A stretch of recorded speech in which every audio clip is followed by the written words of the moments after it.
Kaya ako nandito eh. Kailangan ko lang kasing lumabas para maintindihan ng mga tao kasi kailangan kailangan ko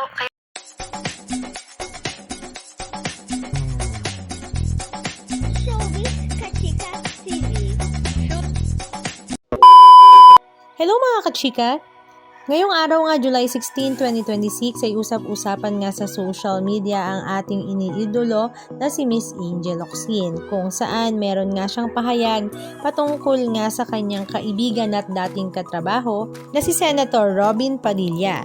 Ito nga ay matapos niyang tawagin ang kanyang sarili na komunista sa kasagsagan ng isang impeachment trial. Parang ang isang love letter ang kanyang pahayag sa kanyang tinuturing na kuya na si Senator Robin Padilla. Ang sabi nga niya, nung mga panahong magkasama tayo, madalas mong ikwento yung panahon na namundok ka at nag-armas para ipaglaban ang bayan. Sabi mo pa nga dinadalaw ka ng ex mo sa bundok. Sa statement mo na to, kahit papano natuwa akong makita ulit yung dating Robin Padilla na nakilala ko. At least honest ka ngayon, kuya.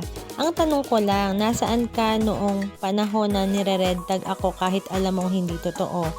Actually, kasama mo pa nga at katsikahan yung mga nagre-red tag, naghugas kamay at pumikit sa katotohanan. Isa sa mga pinakamalaking dahilan kung bakit ka binoto ng maraming Pilipino ay dahil inaasahan nilang magiging matapang kang boses para sa mga kapatid nating Muslim. Pero bakit parang mas ipinaglalaban mo si Kibuloy? Naniniwala ka ba talaga na siya ang appointed son of God? Isa ka sa pinakamayabang na taong nakilala ko, ikaw si Andres Bonifacio. Kaya nakakalungkot pag nakakabasa ako ng stand mo pagdating sa China. Hindi ito ang Robin Padilla na nakilala at hinahangaan ko.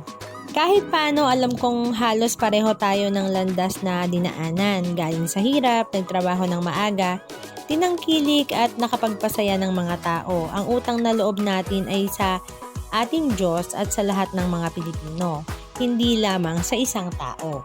Tama na kuya, gising na, hindi pa huli ang lahat. At Robin Hood Padilla, talagang tinagpa nga niya si Robin Padilla sa kanyang message na ito. Ang kanyang asawa tuloy na si Neil Arce ay napakomment ng, "Lika na Narda, hanapin na natin ang bato." Iba't ibang reaksyon nga ang natanggap ni Angel Locsin sa kanyang post na ito sa kanyang social media account. Meron ngang positive at meron din ngang negative. Hindi man pare-pareho ang nilalaman ng comment ng bawat isa. Isa lang naman talaga ang ating hiling. Ang matapos na ang kahirapan sa Pilipinas, matapos na ang korupsyon at maging patas naman ang ating gobyerno sa ating mga Pilipino.